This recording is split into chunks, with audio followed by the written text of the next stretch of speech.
레위기 22장 1절에서 33절까지입니다. 지난주에 같이 봤었던 21장의 말씀에서는 제사장들은 죽은 시신을 가까이 하지 말라고 하셨습니다. 오직 하나님께 제사, 예배 드리는 일을 먼저 생각하고 항상 세상의 일과는 구별되어 있어야 한다라고 하셨습니다. 그리고 제사장은 결혼하는 것도 보통의 일반의 사람들하고는 좀 구별되게 결혼해야지 되고, 신체적으로 연약한 부분이 있는 사람은 제사장 가문의 사람이라 할지라도 제사장은 될 수가 없다. 이런 것들을 알려주셨어요. 오늘 22장의 말씀은 하나님께 예물로 드린 성물을 먹을 때는 어떻게 먹어야지 된다. 그리고 성물을 드릴 때는 또 어떻게 드려야지 된다. 그런 성물을 먹을 때의 규례와 먹는 자의 규례, 성물을 드리는 자의 규례, 이런 것들을 얘기해 주고 계십니다. 앞에 이제 22장 2절에서 8절까지의 이 부분은 제사장들이 이제 성물을 먹을 때 지켜야지 되는 것들을 먼저 말씀해 주고 계세요. 하나님께서는 이제 제사장들은 이스라엘 백성들이 하나님께 예물로 드린 그것을 일부분을 이제 제사장들이 먹을 수 있다라고 해 주셨습니다. 저희가 앞서서 봤었던 레위기 7장 34절 보면, 내가 이스라엘 자손의 화목 제물 중에서 그 흔든 가슴과 든 뒷다리를 가져다가 제사장 아론과 그의 자손에게 주었나니 이는 이스라엘 자손에게서 받을 영원한 소득이니라. 제사장들은 이스라엘 자손들이 하나님께 드리는 그 제물, 그 예물의 일부분을, 화목 제물을 드렸을 때는 가슴과 오른쪽 뒷다리가 이제 제사장들의 이제 음식이 되는 거였습니다. 그래서 제사장들은 이제 그것을 다 이제 나누어 먹어야지 되는 거예요. 가족들과. 화목제물은 사람들과 많이 나누어 먹어야지 되는 거죠. 그렇지만 이제 속건제를 드렸을 경우에는 이제 피는 다 제단에 이제 뿌리고 기름은 번제로 다 태워서 하나님께 드리고, 속건제의 고기는 제사장만 먹어요. 이거는 가지고 가서 가족들하고 먹을 수가 없습니다. 속건제의 그 고기는 하나님께서 거룩한 곳에서, 성소에서, 성막에서 먹으라고 하셨기 때문에요. 그리고 소제 드릴 때 그 가루, 그리고 그 가루를 가지고 이제 만든 빵 같은 거, 떡 같은 거, 그것도 일부분은 하나님께 이제 태워서 번제로 드리지만 나머지 것들은 제사장이 먹어야지 되는데, 그것도 거룩한 곳에서만 먹으라고 하셨어요. 그러니까 속건제 그리고 소제의 그 남아있는 고기야 그 음식은 이제 제사장들이 먹을 수는 있지만 가족들과 같이 나눠 먹을 수는 없습니다. 근데 이제 화목제물의 경우에는 이제 가족들과도 같이 나눠 먹을 수가 있습니다. 이렇게 제사장들이 하나님께서 주신 그 성물을 먹을 땐 스스로 구별하여야 된다라고 2절에 말씀해 주세요. 이스라엘 자손들이 내게 드리는 그 성물, 제물에 대하여 스스로 구별하여 내 성호를 욕되게 함이 없게 하라 라고 하세요. 그러면서 3절에 그들에게 이르라. 누구든지 내 자손 중에 대대로 그의 몸이 부정하면서도 이스라엘 자손이 구별하여 여호와께 드리는 성물에 가까이 하는 자는 내 앞에서 끊어지리라. 몸이 부정한 상태로, 제사장이 부정한 상태로 하나님께서 먹으라고 주시는 그 성물을 먹으면 안 된다라고 하시는 거예요. 구별하라, 이 말은 너가 지금 정결한 상태여야지 이 성물을 먹을 수 있다. 부정한 상태라면 먹을 수 없다. 정결하게 구별되어 있어야지 된다라고 말씀해 주시는 거예요. 그럼 부정한 상태가 어떤 경우인지 알아야지 되잖아요. 그거 이제 4절부터 나와 있습니다. 나병에 걸렸다던가 유출병에 걸렸다던가, 그러면 그 정결해지는 그 기한이 다 채워진 다음에 이 성물을 먹을 수가 있습니다. 그리고 시체를 만졌거나 설정했거나 사람에게 부정하게 한다라고 하는 벌레나 이렇게 부정한 짐승들 하나님께서 앞에서 이제 레위기 11장에서 알려주셨던 그 부정한 짐승들, 그런 것들을 이제 만졌을 경우, 예. 그리고 사람에게 부정할 만한, 더럽힐 만한 그런 것들에 접촉된 모든 경우, 이런 경우에 이제 저녁까지 부정하니 그 몸을 물로 씻어야지 된다. 그 다음에야 성물을 먹을 수 있다. 그리고 해질 때에 정해지리니 그 후에는 그 성물을 먹을 것이니라. 이렇게 말씀해 주고 계세요. 그러면서 시체나 이게 동물들이 이게 뭐 이제 자연적으로 죽은 경우나 죽은 짐승도 먹지 말라. 이것도 부정하게 된다라는 거죠. 왜냐하면 그냥 자연적으로 죽은 경우나 아니면은 찢겨서 물려 죽은 짐승 같은 것들을 만약에 먹었을 경우에는 하나님께서 보통의 사람들도 먹지 말라라고 하셨어요. 왜냐하면 피를 먹게 될 수 있기 때문에. 피는 생명을 나타내는 것이고 그것은 하나님의 것이기 때문에 이스라엘 백성들 모두에게 하나님께서 피는 먹지 말아야지 된다 하셨기 때문에 제사장들도 피를 먹을 수 없습니다. 그렇기 때문에 죽은 짐승을 먹을 때도 아주 조심해야지 됩니다. 부정해질 수 있기 때문에요. 이렇게 제사장들은 조심해야지 됩니다. 구별해야지 됩니다. 부정한 상태에서는 성물을 먹을 수가 없습니다. 그리고 10절에서 16절을 보면은 이제 제사장 이외에 사람이 이제 성물을 먹을 경우에 대해서 말씀해 주고 계세요. 제사장 가문, 제사장의 가족들은 이제 당연히 같이 이제 그 성물을 가지고 가니까 같이 나눠서 먹겠죠.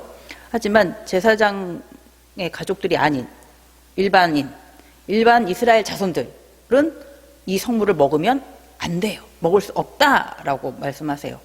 만약에 제사장 집에 찾아온 객, 나그네, 손님이라 할지라도 먹을 수 없고요. 제사장이 무슨 일 때문에 이제 돈을 주고 무슨 일 좀 해주십시오 하고 부른 품꾼이라도 그 성물을 같이 먹을 수 없습니다.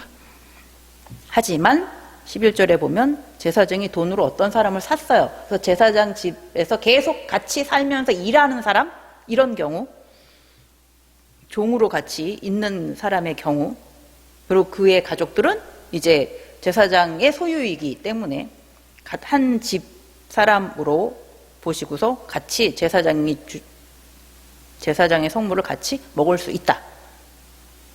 그리고 딸일 경우에 결혼해서 나가 있으면 그 성물을 먹을 수 없어요. 하지만 다시 이제 혼자 됐다면, 그래서 다시 아버지 집에 와서 같이 사는 경우라면 그러면 이제 그때는 먹을 수 있다 얘기해 주시고, 그런데도 만약에 일반인 중에서 모르고, 부지 중에 모르고 하나님께서 제사장이 먹으라고 주신 그 성물을 먹어버렸어요. 그랬을 경우에는 그 성물의 5분의 1을 더하여서 제사장에게 주어야지 됩니다. 이 부분은 저희가 저번에 한번 어디선가 봤던 말씀이기도 합니다. 레위기 5장 15절 16절 저희가 전에 봤었던 말씀인데요. 누구든지 여호와의 성물에 대하여 부지 중에 범죄하였으면 여호와께 속건제를 드려야지 됩니다. 성물에 대한 잘못을 보상해야 됩니다.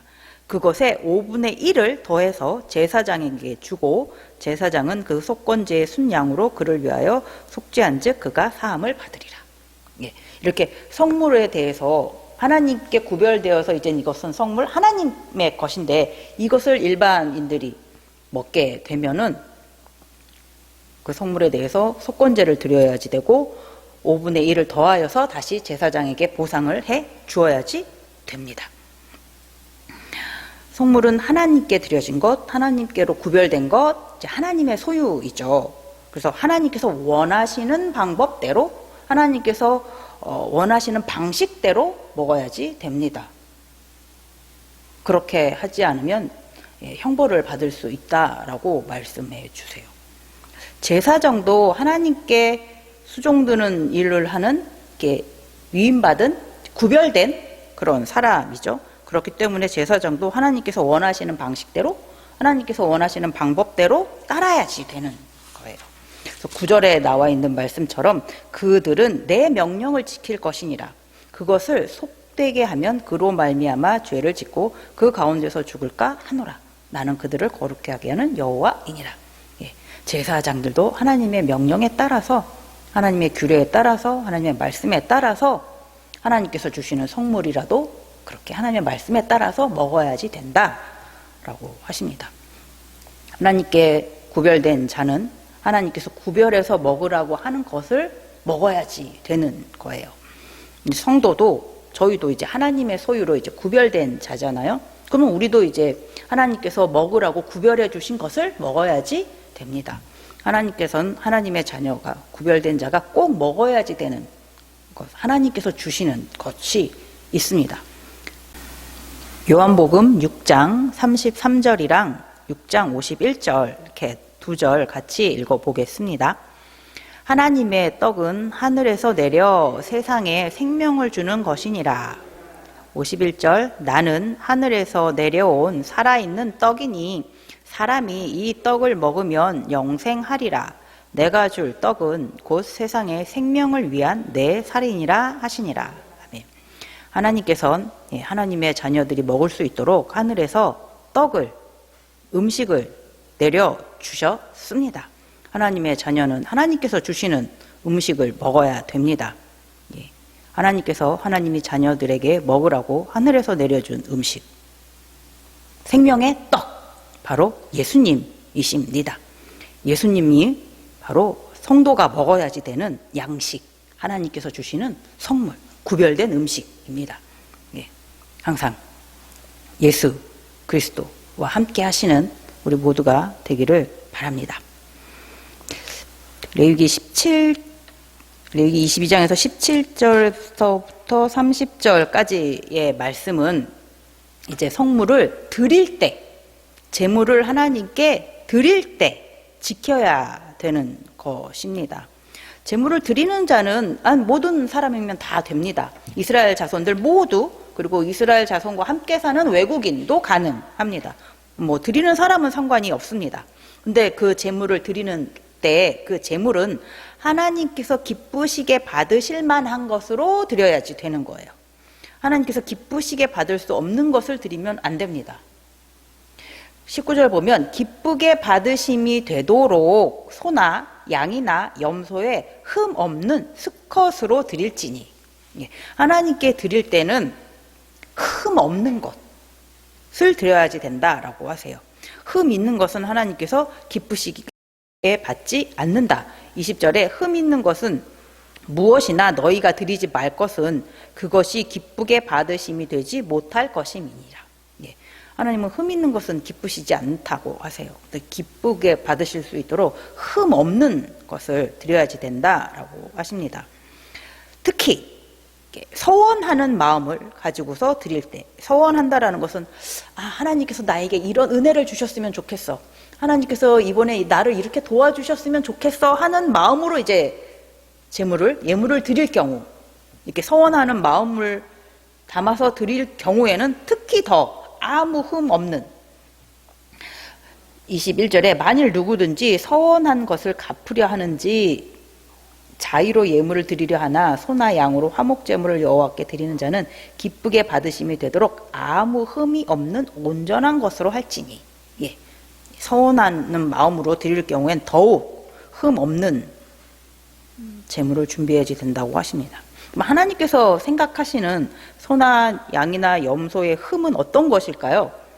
22절부터 보면은 눈 먼 것, 상한 것, 지체에 배임을 당한 것, 종기가 난 것, 습진이 있는 것, 비루 먹은 것.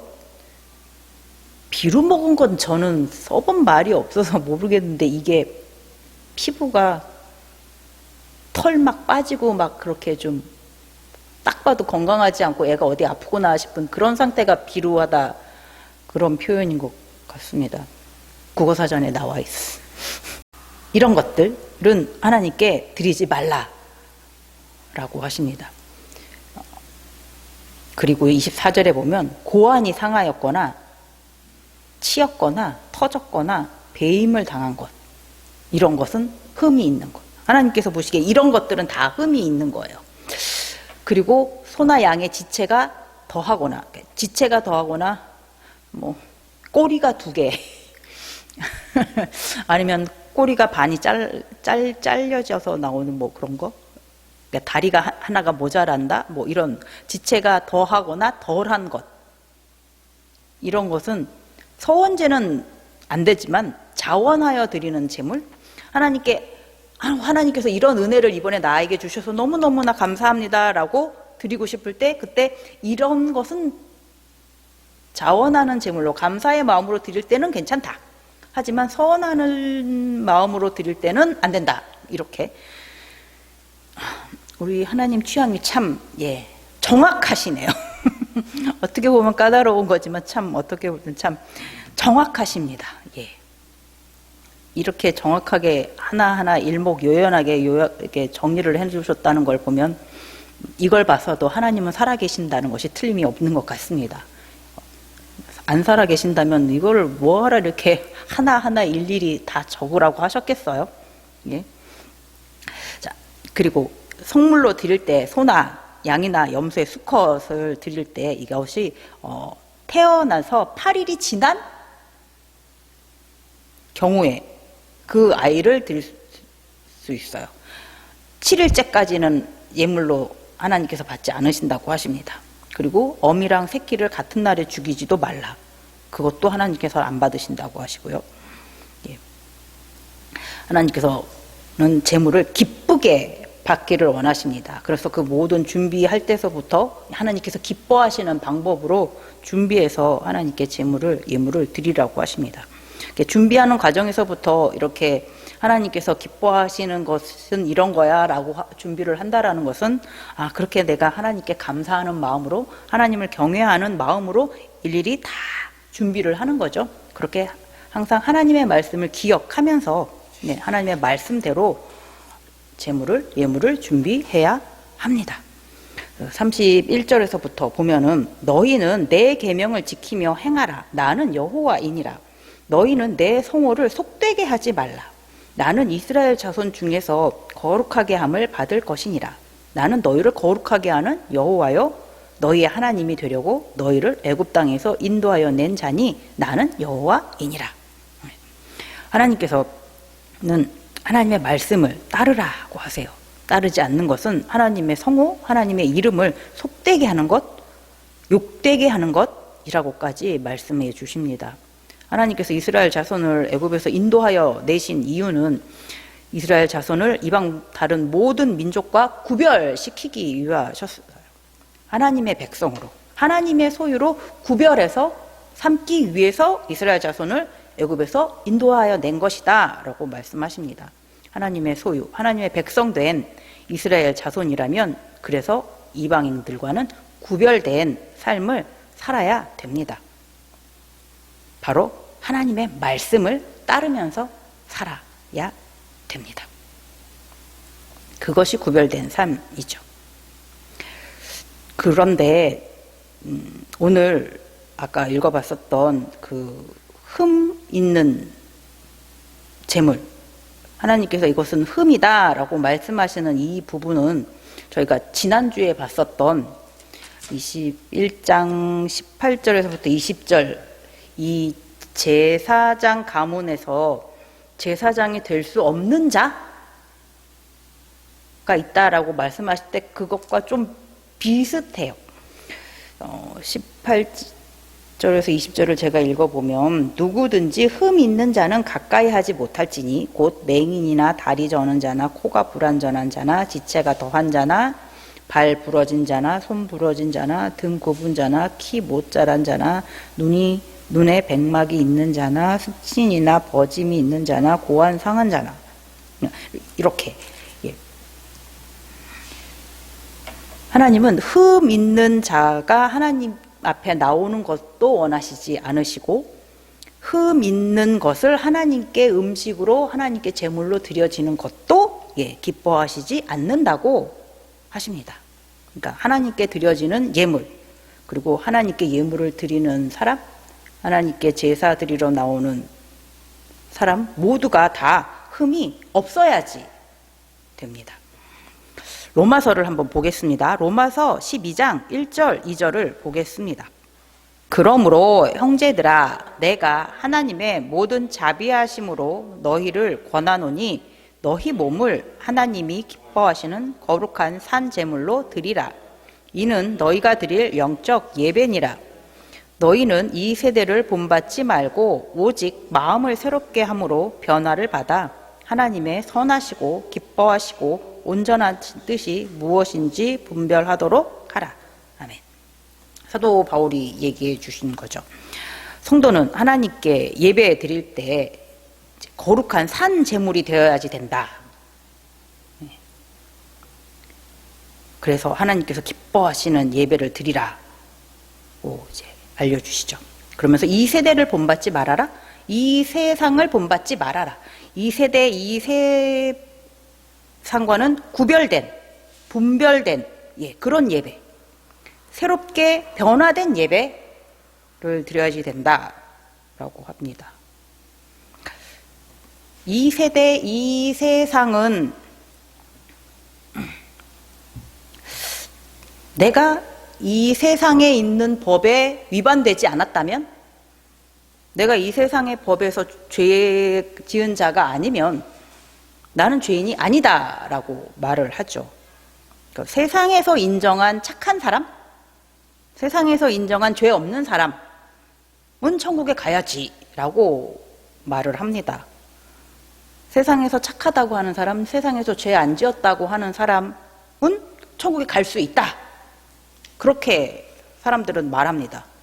그러니까 하나님께 특별하게 내가 구원을 받아야지 천국에 갈 수 있다라고 생각하지 않아요. 왜냐하면 내가 죄 지은 게 없다라고 생각을 하기 때문에, 내가 착하게 살고 있다라고 인정받고 있기 때문에 하나님께서 나의 죄를 뭐하러 구원을 해주셔라고 생각을 합니다. 그러니까 천지를 창조하신 하나님, 이 세상의 주인이신 하나님의 말씀, 하나님의 뜻을 이제 무시하는 거죠. 그러니까 하나님의 존재를 인정하지 않는 것입니다. 그러나 하나님께서 천지를 창조하셨고, 우리의 주인이십니다. 그리고 하나님이 계신 천국은 거룩한 자만이 갈 수 있습니다. 죄인은, 흠 있는 자는 갈 수가 없습니다. 하나님은 세상은 모든 사람은 다 죄인이다라고 하셨죠.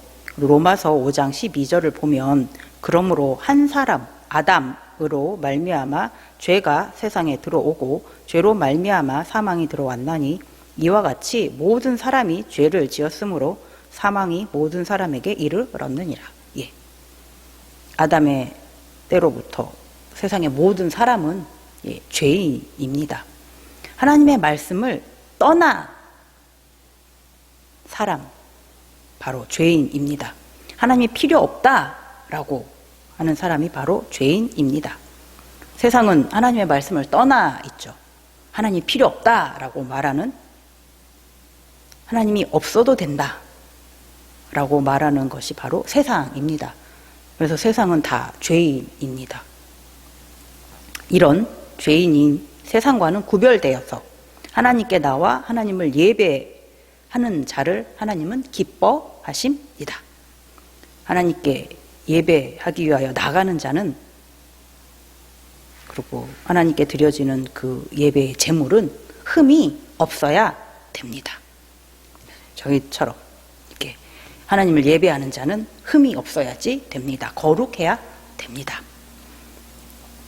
자, 우리는 하나님 보시기에 얼마만큼 흠이 없을까요? 거룩할까요? 여기는 모두 다 거룩하시죠. 왜 우리가 거룩해서 이렇게 하나님 앞에 나와서 예배를 드릴 수 있게 되었을까요? 우리가 어떻게 하나님이 기뻐하시는 거룩한 산 제물이 될 수 있었을까요? 베드로전서 1장 19절, 오직 흠 없고 점 없는 어린 양 같은 그리스도의 보배로운 피로 되었습니다. 요한일서 2장 2절에 그는 우리 죄를 위한 화목 제물이니 우리만 위할 뿐 아니요 온 세상의 죄를 위하심이라. 예수 그리스도께서 십자가 흘려주신 그 보배로운 피가 그 피가 우리의 모든 죄를 깨끗하게 씻어 주셨기 때문에 우리는 하나님 앞에서 이렇게 예배를 드릴 수 있는, 하나님이 기뻐하시는 예배를 드릴 수 있는 거룩한 산 제물이 될 수 있게 되었습니다. 예수님은 하나님께서 원하시는 흠 없는, 점 없는 하나님의 화목제물, 하나님의 어린 양이시기 때문입니다. 그래서 예수 그리스도 안에서는 하나님을 우리는 거룩하게 예배할 수가 있습니다. 근데 예수 그리스도 밖에서는 우리는 하나님을 거룩하게 예배할 수는 없습니다. 예수 그리스도 밖에서는 하나님께서는 우리의 예배를 기쁘게 받아주시지 않으세요. 하지만 예수 그리스도 안에서는 하나님께서는 우리의 예배를 기쁘게 받아주십니다. 성도는 하나님의 소유입니다. 하나님께서 주시는 선물을 먹어야지죠. 바로 하나님께서 내려주신 생명의 떡, 예수 그리스도. 예수 그리스도를 항상 의지하시는 우리 모두가 되기를 바랍니다. 그리고 예수 그리스도 안에서 언제나 하나님께서 기뻐하시는 예배를 드리는 우리 모두가 되기를 바랍니다. 항상 매 순간 예수 그리스도와 함께 하시기 바랍니다. 기도하겠습니다.